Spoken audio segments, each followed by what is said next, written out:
What's up, y'all? This is the Relationships and Chill podcast. Today's episode, we're going to talk about subjective truth versus truth. They say the truth shall make you free. But is that true?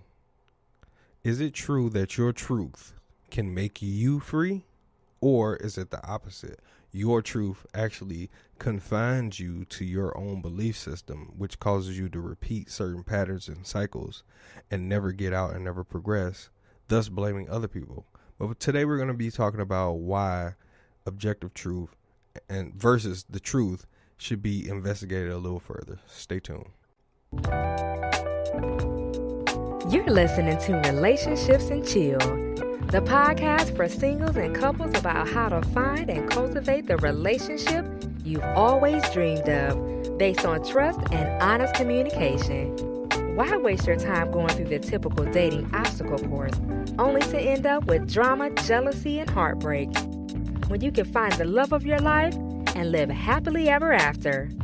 So sit back, chill, and get ready to make relationships great again.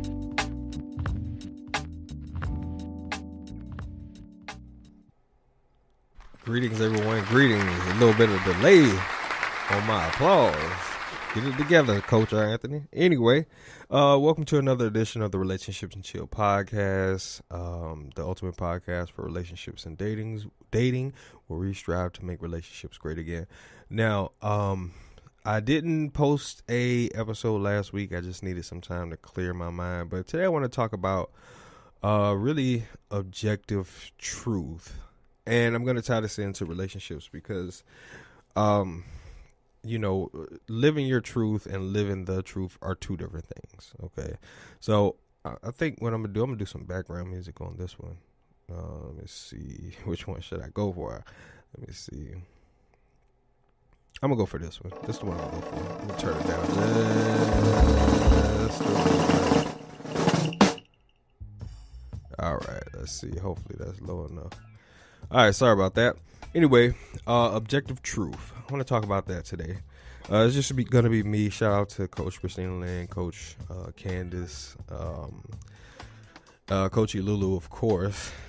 But like I said, there's a difference between living the truth and living objective truth. Meaning, what's true for you may not necessarily be the truth or true for everyone else. So this is important because a lot of people get caught up in their truth and they begin to live as though their truth may not ever change. So meaning that what's true for you right now probably wasn't true for you before, or probably it definitely won't be true for you in the next 10, 15 years, providing that you desire to change. Hopefully my music isn't too loud. Let me see. I'm gonna turn it down just a little bit more. If y'all don't know what that is, then you better get familiar. Anyway, it's very important to focus on the truth, and having that truth that you reside in correlate to what you desire to attract, or who you desire to attract, or what you desire to attract out of your significant other. Because what begins to happen, and for what I see out of a lot of relationships, is people bury people bury truth, right? People bury truth under so many smoke screens, and they do it because if they present the truth of who they are, this goes for men and women, then they know that a certain amount of rejection comes as a result of being who they authentically and genuinely are, and expressing their genuine and true feelings and thoughts and, just their perspectives. So having that understanding that your perspective and the things that you know and the things that you believe to be true are who you are. There is no way around that. Now, what begins to happen is the clashing of truths, quote unquote. The clashing of truths is what begins to happen as two people come together with their preconceived ideas and preconceived notions about what is true for love, for how to raise children, how to be a significant other in a relationship, what a man is supposed to do, what a woman is supposed to do. And so you begin to have all these clashes and all these different misalignments about what each specific person brings into the relationship. Now, this is important because if you don't get this right, meaning the meshing of two truths or two perspectives of truth, if you don't get this right, then it's going to affect the overall well-being of the relationship. Now, I do coaching periodically when I'm able to have time to take on clients. But the reality of it is once you start boiling it down to what is true and not, and that's why I say, like, the objective truth is totally different from the truth, or your particular truth is totally different from the, it could be totally different from the reality and the truth that is just known. And it could be definitely, and it's usually definitely not true as it relates to the other person. So how can a relationship thrive without truth, or understood truth, or an agreed upon truth? It cannot thrive. So when two people are living separate lives, or having two separate relationships, eventually that begins to unravel, and the truth of who they are begins to be known. And so that's where the discontentment comes within a relationship, is when two people have these clashes, or these colliding of two different truths, and not only pre-relationship but present relationship, meaning that the things that you're influenced by, the things that you listen to, the things that you watch on a daily basis contributes to your belief of what truth is. And because information is so over-consumed and so overabundant, there's so much misinformation and disinformation that you could believe and hold on to a truth for so many years and not have a clue that you're living a lie. So that's why relationships are a great form. But if two people are living a lie, then it becomes their truth. It becomes the truth of what they begin to experience as individuals and what they begin to experience as couples. So objective truth and truth, I'm going to call it truth, are very important to the collective progression of the relationship. And what I mean by that is, like I said before, what you identify as true for you may not necessarily be true for your spouse. Like, you have a lot of guys who don't believe that they should be in a relationship with one woman. And I can't lie, like, for me, I think I was like that too.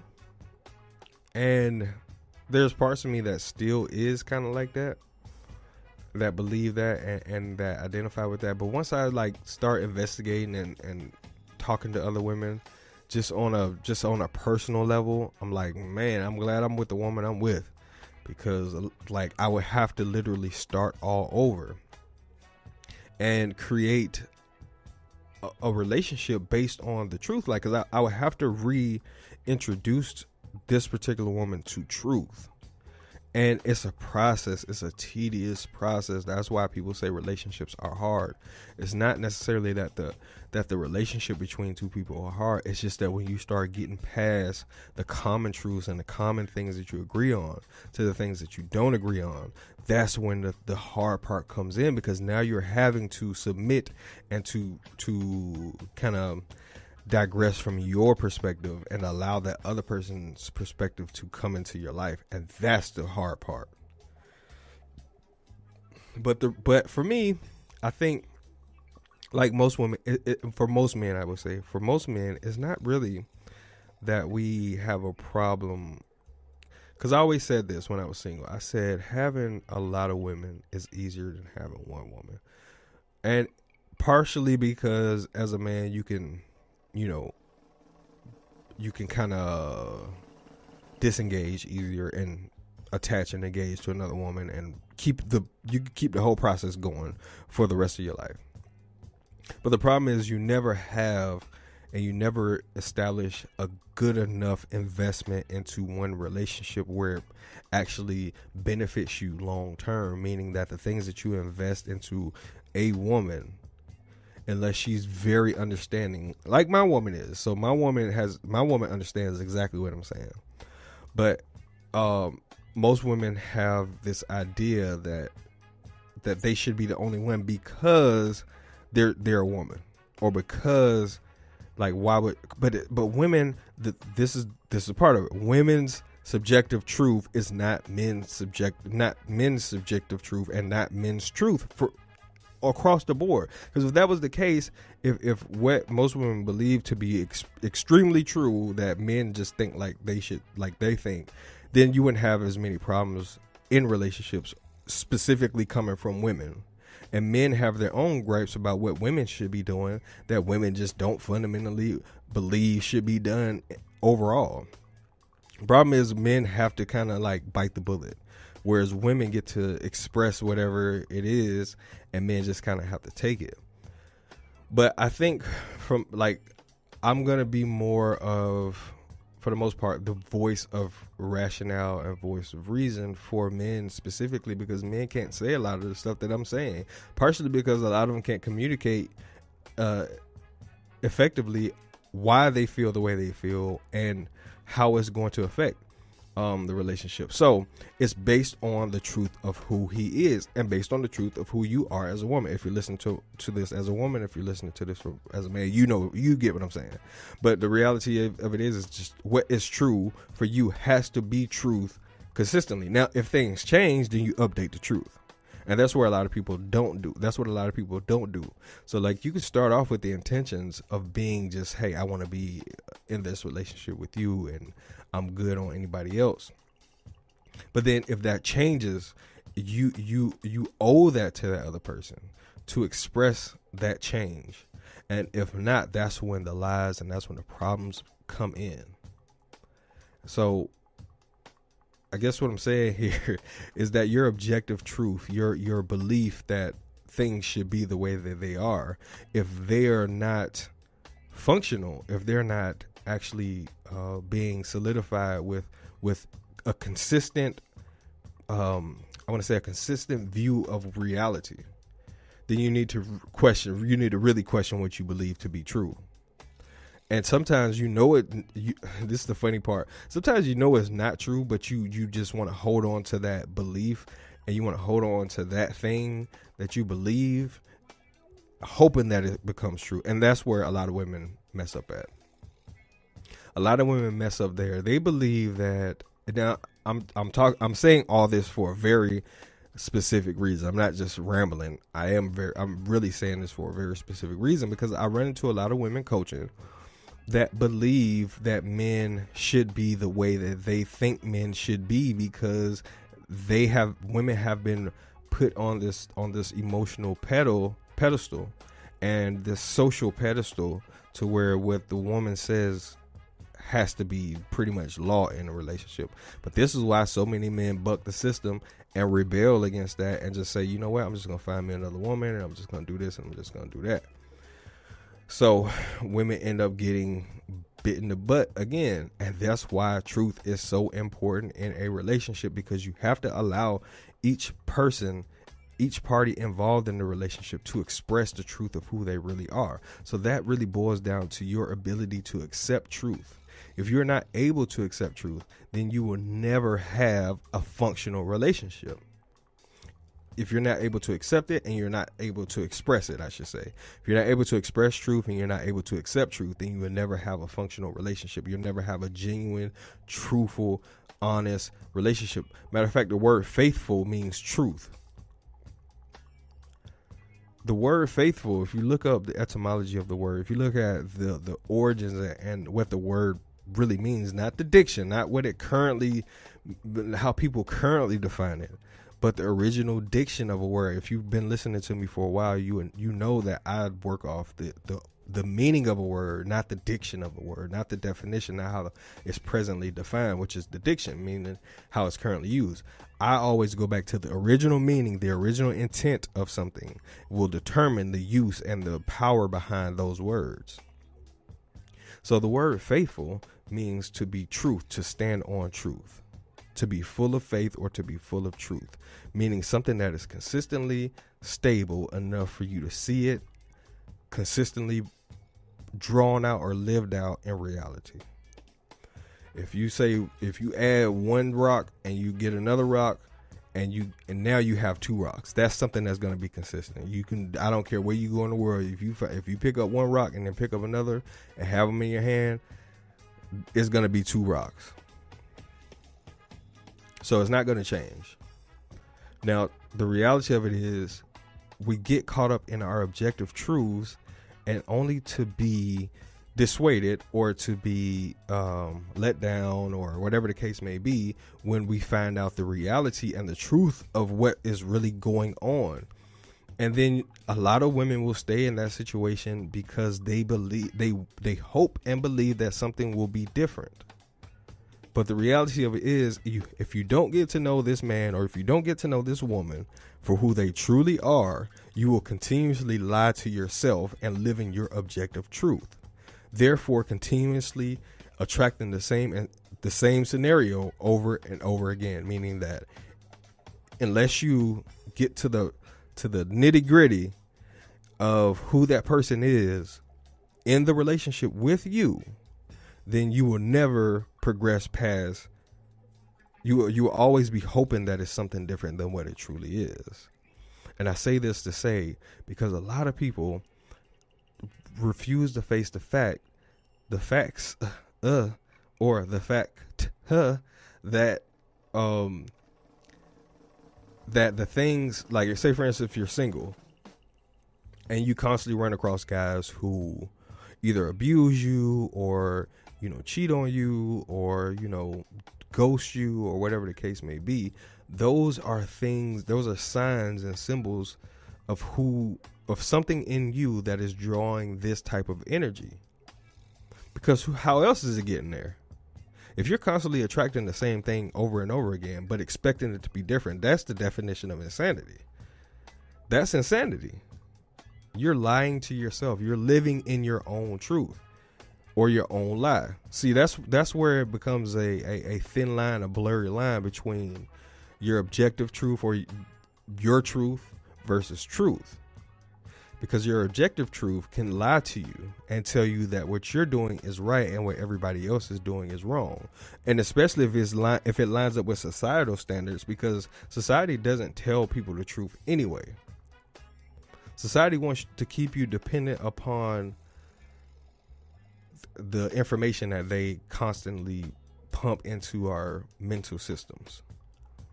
So if you're constantly being fed by mainstream media, social media, and never really seeking in any objective truth, then you will constantly have to depend on more and more lies. You know what they say about people who lie, like you have to make up more lies. But when you don't have to really make up, you don't have to make up the truth, because it's the truth. You have to continuously create more lies.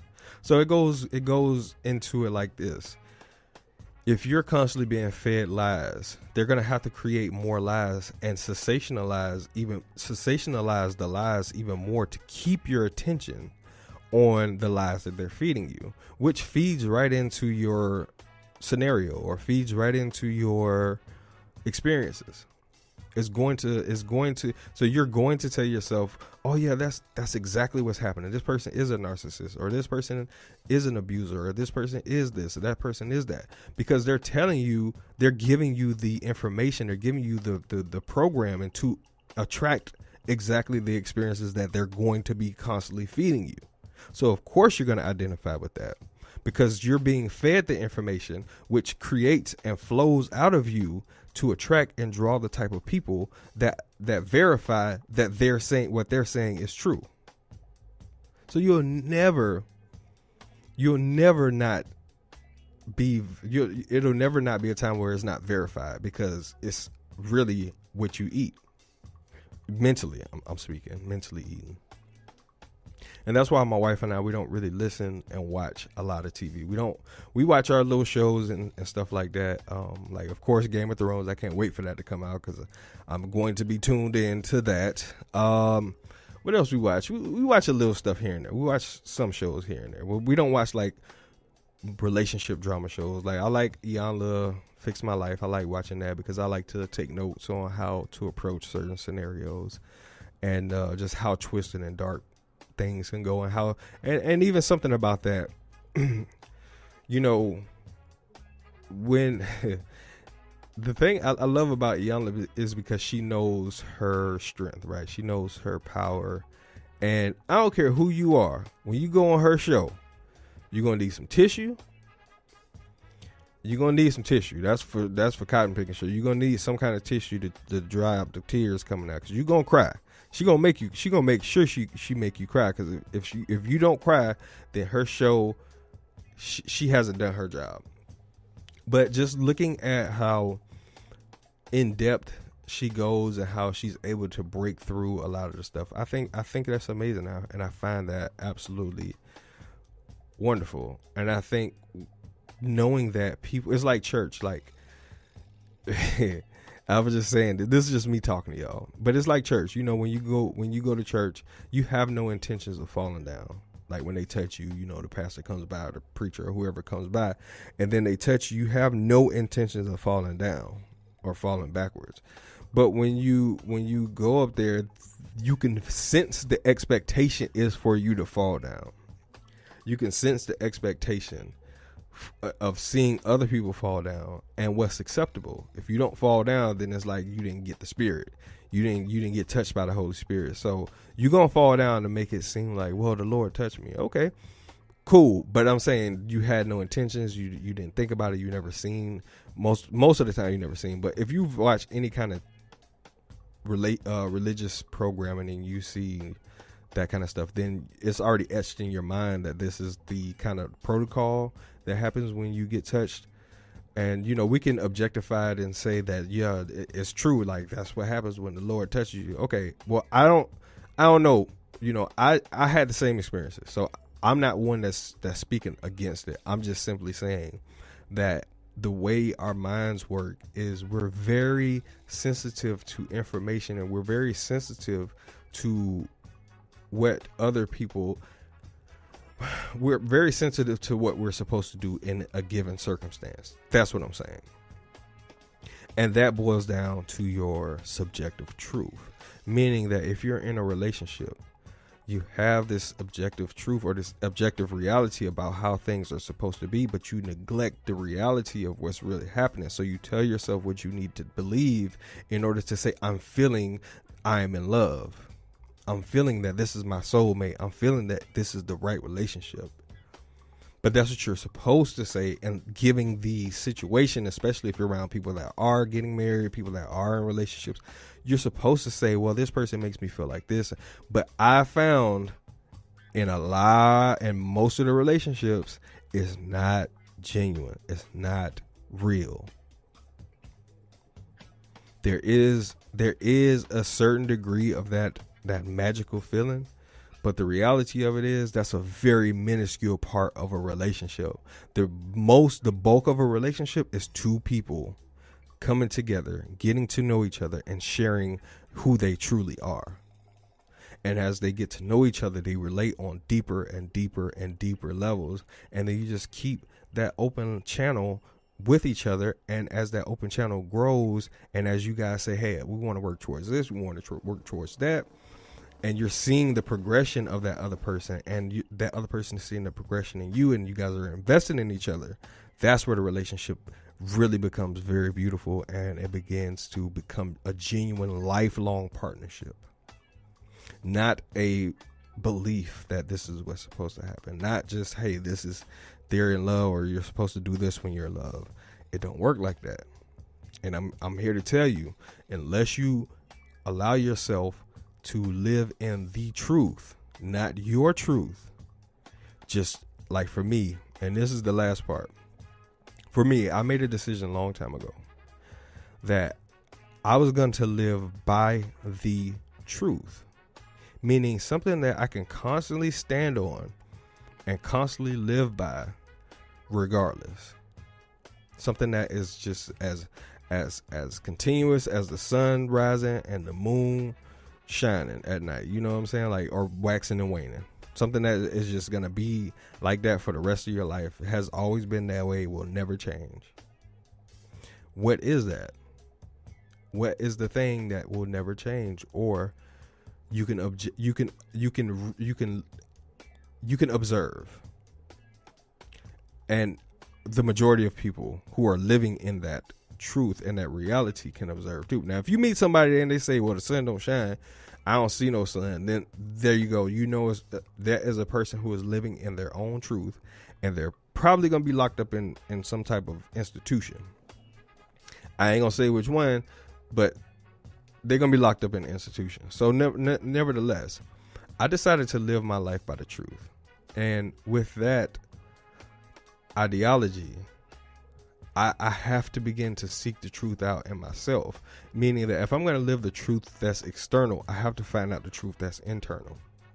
And by finding the truth that's internal, it allowed me to at least have a starting point. See, most people don't have a starting point for anything, especially in relationships or in their own journey. But you know, it's like if you go to the mall, they have the map of the mall. And it does you no good to know where all the stores is if you don't know where you are in relation to those stores. So knowing where you are in relation to those stores allows you to pinpoint where you need to start from and which direction you need to take. And that's where people kind of mess up at, is until you find your own specific truth within yourself. A lot of people will go through and deny this. This is so funny to me.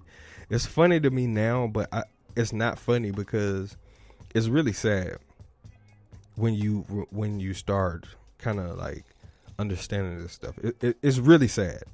I only find it funny because no matter what you say as a person who knows, and you know that, and people can say, I really like what you say, and I really like how you interpret and express things, until they understand that they've been controlling the whole process all along. There's really not much you can tell them, because they're gonna believe what they already believe, which is their truth. And if you try to tell them anything different, they will tell you that this is my truth, and there's really not much you can say. And that's what I find funny. So it's not controlling your life or trying to dictate your life, but it's like, you see that the crap you're doing isn't working, right? If you see what you're doing and it's not working, then it's time to change. It's not going to magically fall out of the sky. It's not going to magically just happen just to you just because you feel like you're a good person or whatever people believe. It don't work that way. The reality of it is, until you make adjustments, nothing will change. Until you change the way you think, the way you look at things, nothing will change for you. Period. So I've gotten to a point in my life where I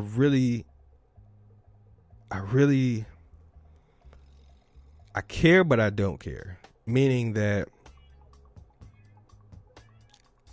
if people don't want reality, then they have to continue to live in their misery.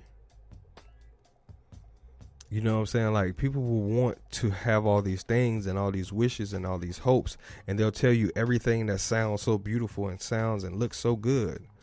But what is consistently true? What are you consistently doing? Because what you're doing is contributing to your problem. And all you got to do is tell me your problem, and all I got to do is backtrack it, and then I can source your problem.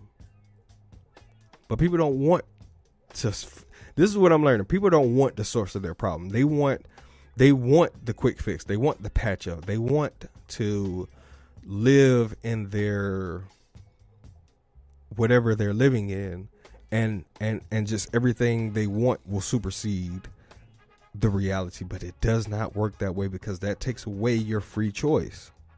That's not free choice. If you're choosing not to do the things that will get you to where you want to go and expecting it to happen anyway, yeah, of course, every now and again it may happen.